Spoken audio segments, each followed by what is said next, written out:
the chance to be here today, and I think the first thing I want to say, why I'm running again, and the reason is that we have huge problems in this country.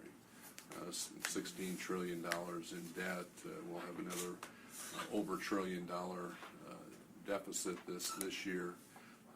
Long term, it's certainly going to jeopardize opportunities for our kids and grandchildren. We have, I think, in this country, a very unique situation, and like my own family. My mother's 95 years old, and I've got an 8-month-old grandson. And my kids in that generation, the opportunities that will not be there if, in fact, we don't get a handle on spending in Washington to get control of our budget. Long term, we're looking at a fiscal disaster. I believe I'm in a position, certainly, to affect positive change in Washington. I have a history of working very hard on a bipartisan basis across the aisle to affect change, and that, I think, goes to my chairmanship on transportation and HUD, on appropriations, something that Polk County hasn't had someone in that position since Neil Smith was representing Polk County as far as chairman of a very important subcommittee on approps. But we have huge challenges. I want to be a part of a positive change. When we look at the economy today, with a high unemployment of 8.1%, and it's been that way now for 43 months, there is so much uncertainty out there. We've got to have certainty as far as tax policy, as far as our regulatory policy, for people to actually invest in this economy. We're going to have a major fiscal cliff coming here beginning January 1st with when the current tax law expires, and major tax increases that will cost hundreds of thousands of jobs if in fact that is not addressed. The sequestration on January 2nd that will go into effect will have a similar effect. So the compounding of these things really is something that needs to be addressed. Unfortunately, it hasn't. When we get into the lame duck session and into next year, these things will have to get done. There's no, I think this next Congress will be the most consequential of any for generations, simply because of the huge challenges we have today, the fiscal cliff, all the uncertainty that's out there, the economy that cannot find a way of growing in the current environment. To address these things is going to be extraordinarily important. We have mandatory spending in our budget that continues to grow at a pace that is not sustainable. And when we look at the discretionary portion, which is about a third, that has basically been relatively flat. But when you have 10,000 people a day signing up for Social Security and Medicare, and this is going to go on for decades, with all of us baby boomers coming into the system, it simply is not sustainable. So that's why I want to be part of it.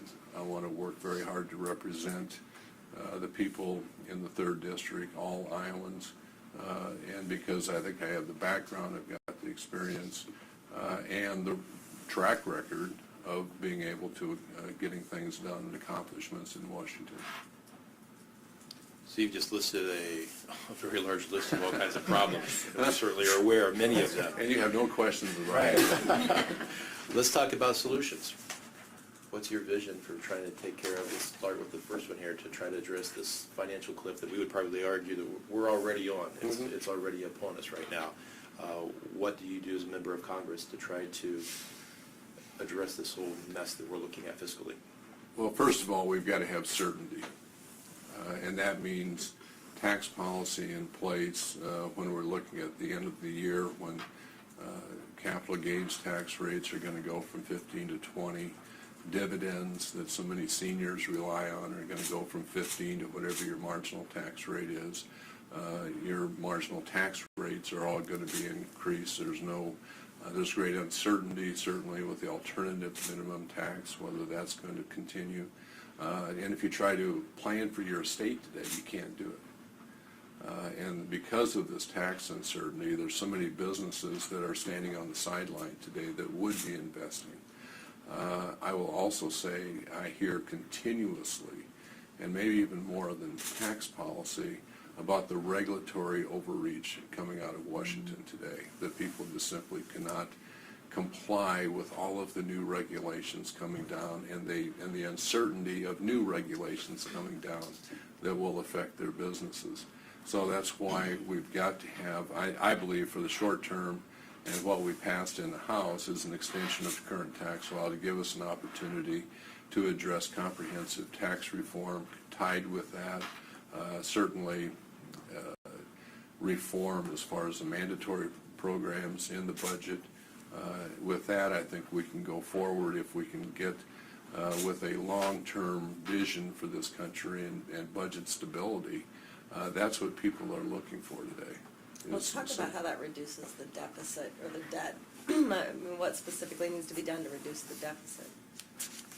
Cut spending is the Yeah, first where thing. would you cut spending exactly? Well, I will give you an example. I'm chairman of the Transportation and HUD Subcommittee on Appropriations. And how it has to be done, and when you cross the aisle, working together, talking to each other. I have my ranking member on that subcommittee is a guy named John Alver, who is from Massachusetts, who is very offended if you don't recognize the fact that he's the most liberal member from Massachusetts, even with Barney Frank and everybody in the delegation. But we talk to each other. We have worked all year long together. We went through subcommittee, we went through full committee, we had open markups. We went to the floor of the House. We spent 3 days on the floor with an open rule, amendments brought to us on the floor. In the end, we were able to get a huge bipartisan vote, largest of any of the appropriation bills, and he supported it. And also, we had the largest percentage reduction in spending of any of the appropriation bills. So you don't have to sacrifice your principles, sacrifice the idea of reducing spending if, in fact, you work together and get the job done. The frustration I have is because the Senate hasn't passed a budget in 3 years, has done nothing on appropriations. Then after all the work that we've done on the House side with John Alver and myself, that is wasted because we were put into a continuing resolution because the Senate hasn't done anything. For 3 years. Where were those cuts? The cuts were elimination of programs.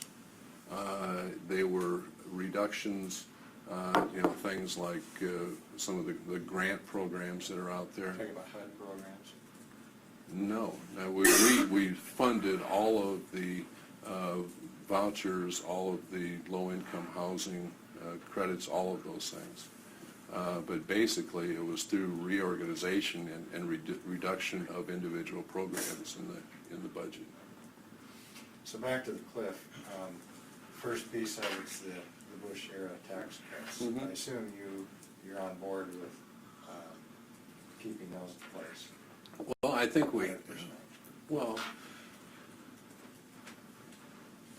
what I supported in the House was to extend current tax law for a year to give us a chance to do comprehensive tax reform, which would, in fact, generate more revenue. But what we would be doing would be and you could do it on a bipartisan basis, I believe, lower marginal tax rates to 25 and 10, if you do away with a bunch of the loopholes that are in the current tax code. What I think we have to do is start with a clean sheet of paper and not the idea of going through and, pick